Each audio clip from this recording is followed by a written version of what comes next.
Okay, good day, good day. Today ngayong araw nga pala guys, for today's video ay magluluto ako ng ginataang native na manok. O alam nyo na kung saan galing yan. Nilagyan ko lang siya muna guys ng luya at ng tanglad at asin. At akin munang sasangkutsahin ito, papalabasin ko yung sarili niyang mantika. Akin din itong nilagyan guys ng buong paminta para talagang mawala yung kanyang lansa. Ako yung nagtataka guys dito sa aking kalapit bahay guys. At ang ingay na ingay kaninang umaga. Nawawala daw yung kanyang pagalang manok. Ingay na ingay.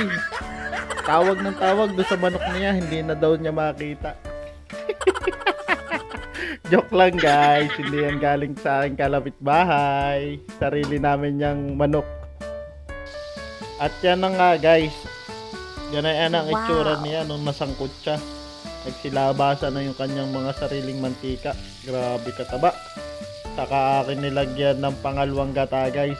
Medyo maraming nilagay kong sabaw dito guys. At ito'y palambutin. Medyo maedad na din tatong manok na ito ay. Kaya dinamihan ko ng sabaw para pagkaiga na ito ay tiyak malambot na ito.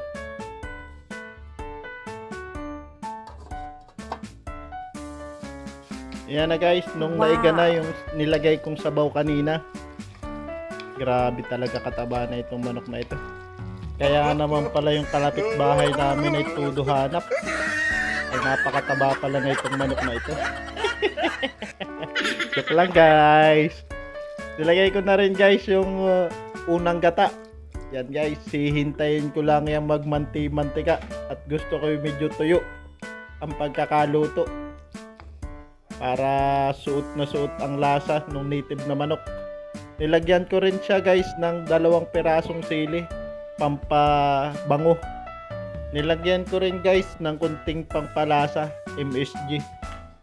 Hindi ko na nga pala yan tinakpan guys, hinayaan ko lang kukulo-kulo. At yan na guys, nung maiga na, tuyong-tuyo na yung nilagay kong gata kanina. At yan, lalagay ko na yung pang final touch natin na dahon ng sili. Pampabango rin yan guys. Yan na nga guys, talaga namang mapapakamay ka na ito. Pag ito ang inulam mo, iigin ang lasa na ito guys. Talaga namang mapapasolid liquid gas ka na ito. At extra rice pa nga. O siya guys, don't forget to follow, like, and share guys. Salamat. Bye bye.